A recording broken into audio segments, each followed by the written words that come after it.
Queridos ouvintes da Rádio Mundial, estamos aqui em mais um programa Caminhos da Consciência. Eu, Newton Schultz, hoje com o Mano Evaldo, diretamente com vocês, 25 minutos, falando sobre iniciação, falando sobre o ilustre mestre brasileiro, ainda desconhecido pela maioria de todo o mundo e também, por que não, do Brasil, chamado Henrique José de Souza. Esse ilustre baiano, que nasceu em 15 de setembro de 1883, deixou um imenso legado para todos nós, as suas cartas revelações, um compêndio iniciático que é para aquele que está disposto a adentrar nos valores de uma nova era, nos valores de um novo conceito, nos valores de uma nova formação de consciência, que hoje nós temos isto manifestado através da Sociedade Brasileira de Obiose, que já possuiu o nome de Sociedade Teosófica Brasileira e também Sociedade Espiritualista Dharana. Então você que me ouve agora, com muito orgulho eu digo que eu sou um discípulo desse grande mestre brasileiro que veiculava, através da sua consciência, a consciência de JHS, esse grande espírito manúsico e avatárico que vem se doando através das idades, traz, através do nosso mestre, um imenso legado que todos nós podemos conectar. Hoje, especialmente no programa, eu tenho um convidado especial, Roberval Lobo. Boa tarde, Roberval, tudo bem? Boa tarde, Schultz. Boa tarde, ouvintes. É um prazer estar aqui. Hoje a gente trouxe aqui um trecho do professor Henrique José de Souza, de uma carta revelação de 6/7/1941. Perfeito. Que é o seguinte: um adepto perfeito é todo jiva que a si mesmo tiver redimido ou iluminado, pouco importando a interferência do mestre ou guru, quem lhe entrega a lanterna, a luz, mas por esforço próprio do discípulo, ordena-lhe que siga a vereda sozinho. Que bacana isso, Roberval. Esse trecho do nosso mestre, de 1941, ele fala sobre os adeptos. Então ele está querendo dizer, acredito nesse texto, Roberval, que o momento hoje, esse momento de era de aquário, que já está praticamente com todo o seu vapor, terminando o finalzinho da era de peixes, é um momento agora, com uma manifestação avatárica ligada a aquário, de uma formação de novos adeptos. Você concorda comigo, Roberval? Perfeitamente. E é justamente nesse momento, nesse interregno entre dois ciclos, o peixes que termina e o aquários que inicia, que um colégio iniciático, normalmente restrito a poucas pessoas, é aberto para toda a humanidade. Porque aí é dado a todas as pessoas, por seus esforços próprios, caminharem na senda da iniciação e atingirem o adeptado. Isso é dado no final de um ciclo e início do outro, justamente para que cada um se coloque segundo os seus próprios esforços.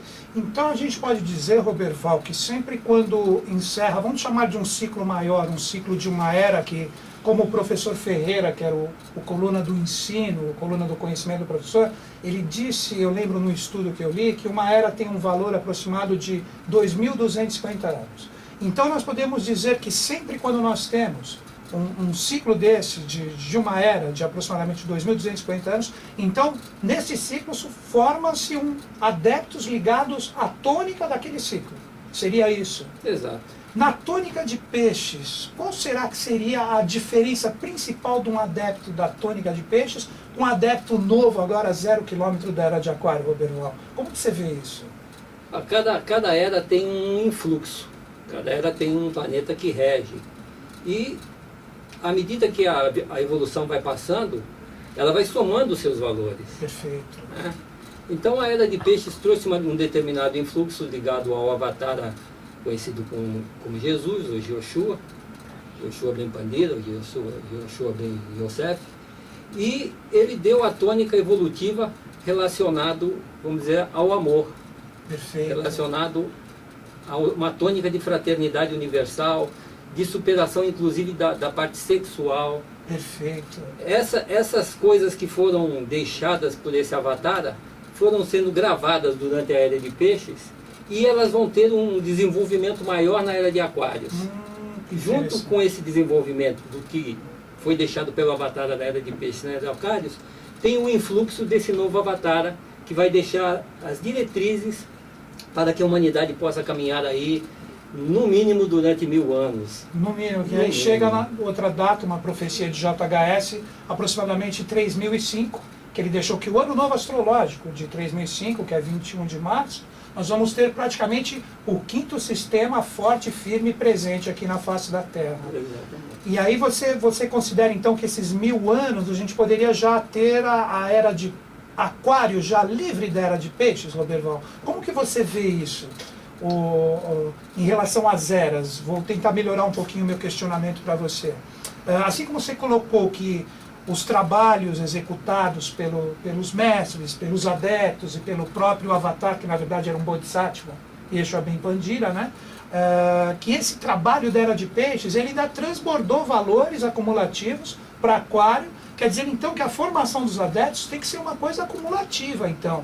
Você não pode chegar, um adepto se forma na Era de Aquário agora sem ter compreendido ou assimilado as experiências de Peixes. Seria por aí, Roberto? É, por aí, exatamente. Mesmo porque todo esse processo reencarnacionista, ele não se prende à pessoa, à personalidade. Perfeito. Ele está ligado àquilo que a gente chama de mônada, ao espírito. E isso tem uma coordenação que transcende a vida particular e pessoal de cada um de nós. Ela está ligada, vamos dizer assim, àquilo que a gente conhece como Mahatmas, ou seja, aquelas grandes almas que são responsáveis pela condução da evolução do nosso planeta e ligado também à evolução dos outros planetas, se não do sistema solar como um todo. Que seria o que a gente chama no nosso colégio iniciático, só que de uma forma mais abrangente. Nós temos a evolução individual, vamos dizer assim, ou o karma individual, que a gente pode até lançar ligado ao adepto, né? Que ele é aquele que vence o karma, né? Isso. O adepto é o senhor do karma, está inclusive num trecho da revelação que a gente já lê daqui a pouco. A gente tem também o karma coletivo, que aí já envolve contextos maiores, que de repente não é só de grupos, pode até envolver próprios planetas e sistemas, como você está falando. Né? Exatamente. Que na verdade você tem um primeiro estado de consciência relacionado com o seu Cristo interno, com o seu eu interior, que tem a ver com o seu relacionamento dele com a sua alma. Perfeito. Né? Que pode ser bem elucidado através da mitologia, daquela passagem de Eros e Psique. Perfeito. Né? Quando Psique anda em busca do seu bem-amado, que é Eros, ou seja, a alma em busca do espírito, aquele afã de encontrar. E isso daí acontece em todo homem no choque da vida. Então isso acontece através dos embates que a pessoa tem na vida entre aquilo que ela pode ser e aquilo que ela pode não ser. Então é o perfeito jogo do ser ou não ser. A gente pode dizer que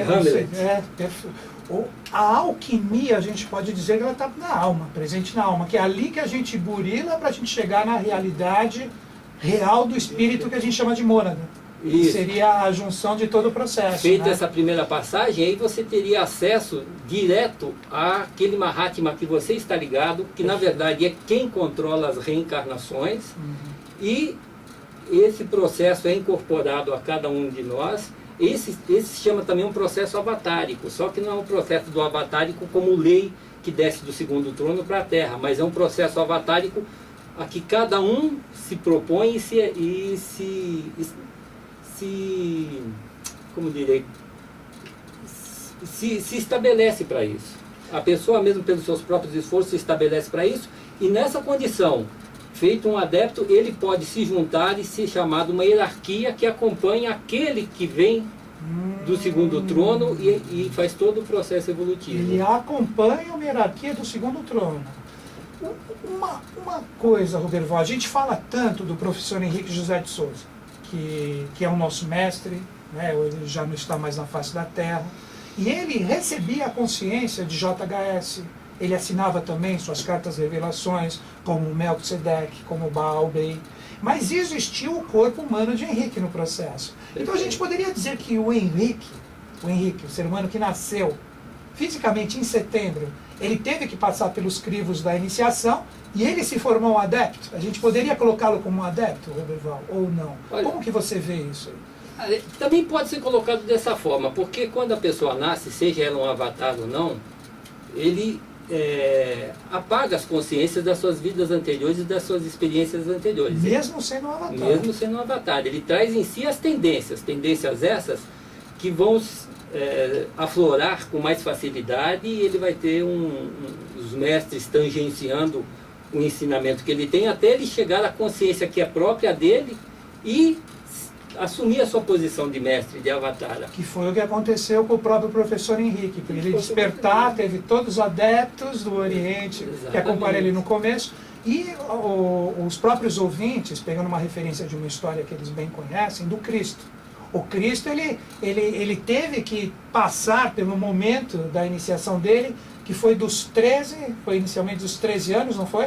Que, na verdade, uma coisa que os ouvintes precisariam saber, e muitos já, que todo o compêndio, esse ensinamento iniciático, ele está na internet, ele está em livros, ele está em postagens nas redes de relacionamento.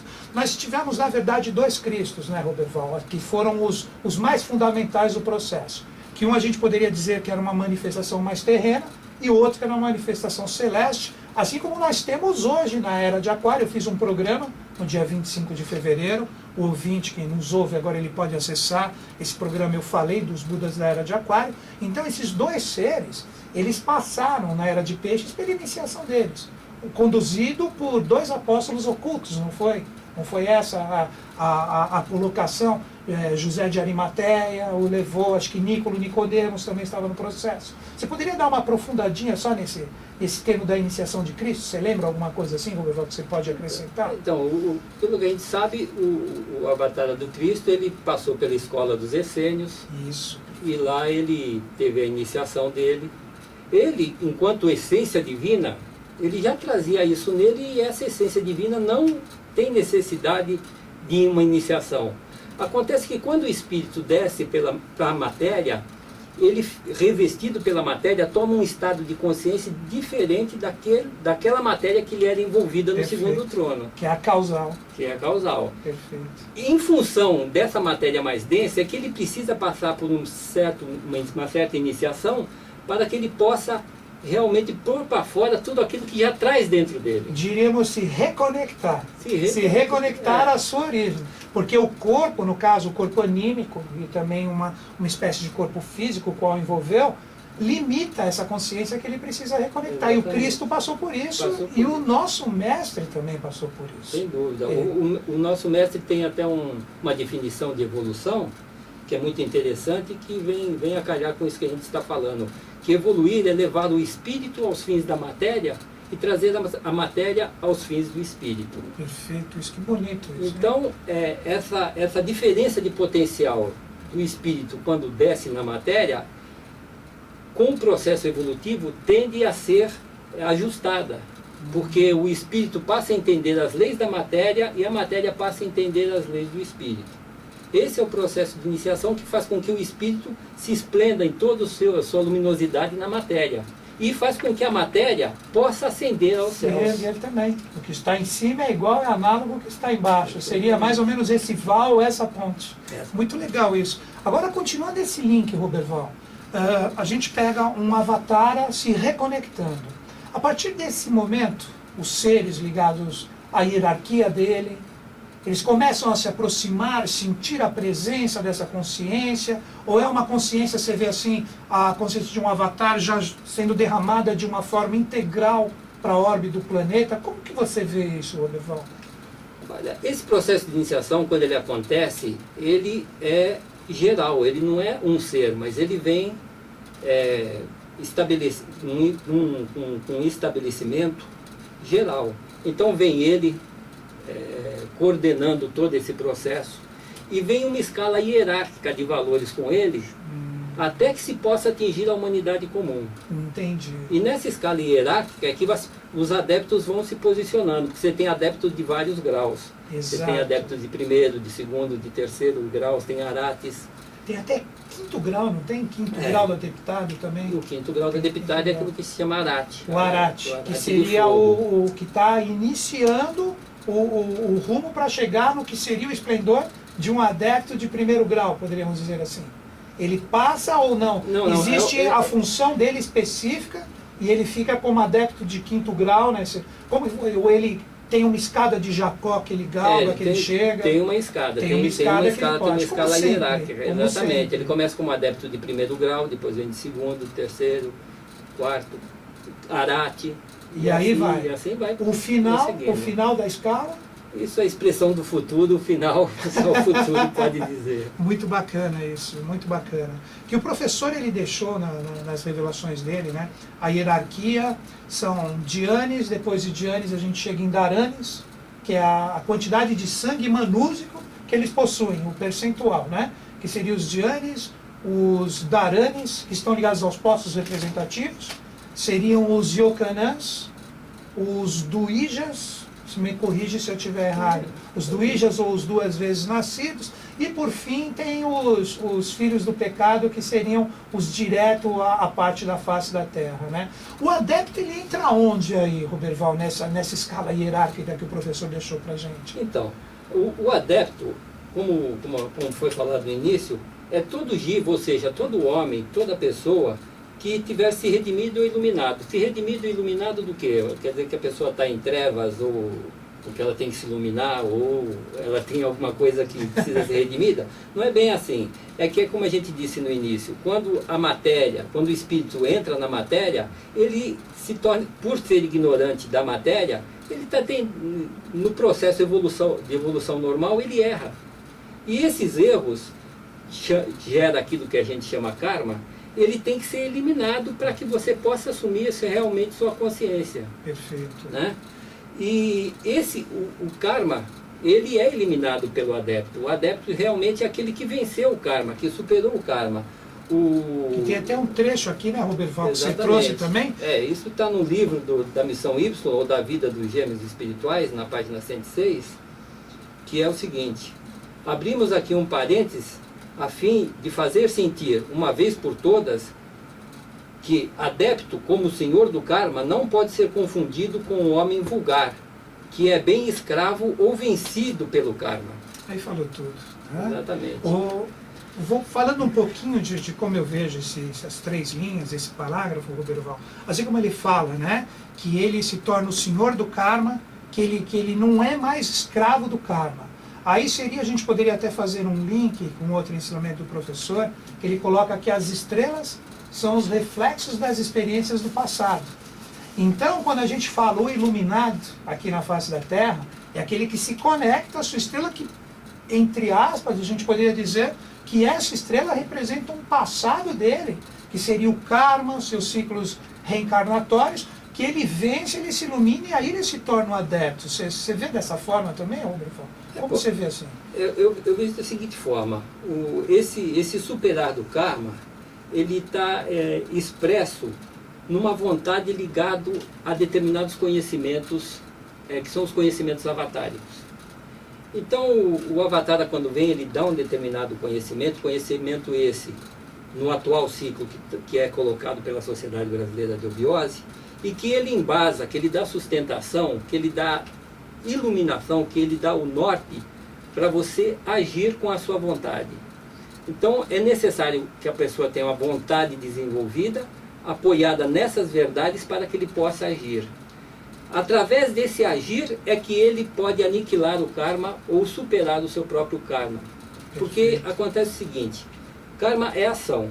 Então você tem uma determinada ação, essa ação vai te dar um reflexo, vai te dar um feedback, vai te dar um retorno. Né? Causa, lei e efeito. Causa, lei e efeito. Só que esse retorno leva um tempo, porque você faz uma ação na Terra, isso sobe para um outro plano e vai subindo até chegar ao plano causal. Quando essa ação chega no plano causal, que ela encontra ali os valores da lei, ela tem o reflexo, aí começa a descer. Vem passando pelos vários outros planos. Por isso, às vezes, as pessoas vão em determinados cartomantes ou pessoas que veem o plano astral e falam: olha, vai acontecer isso, isso aqui. Porque às vezes a pessoa, naquele plano, ela vê o reflexo descendo. Mas isso ainda não chegou na matéria. Né? É o futuro. É o futuro. Dizer, e isso pode ser mudado. Sim.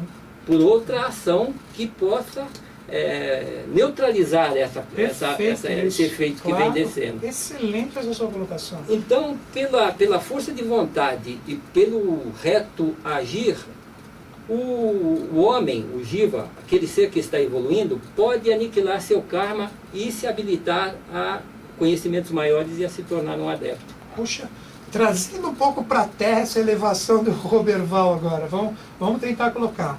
Ele, pelo que eu entendi, Roberval, então a pessoa ela age aqui com a vontade dela, de acordo com o estado de consciência dela, e isso acaba atingindo com o tempo as esferas causais, vamos dizer assim, que acredito que as esferas causais estão na tríade, que é a abstração, a mônada, onde forma a tríade da abstração, intuição e a percepção crística completa, perfeito? Uhum. Quando isto começa a descer, aí vem os planos, que seriam os planos mais densos, que é o mental e o astral, que estão próximos, chegando, e por isso que você citou que o cartomante de repente percebe, tem essa visão astral, mas dependendo do reposicionamento, aí que vem aquela luta de vencer o dragão, que a gente até conversou uma vez no Facebook, lembra disso, sobre o dragão, da pessoa se defrontar com o dragão, que na verdade é o aprimoramento da sua própria alma.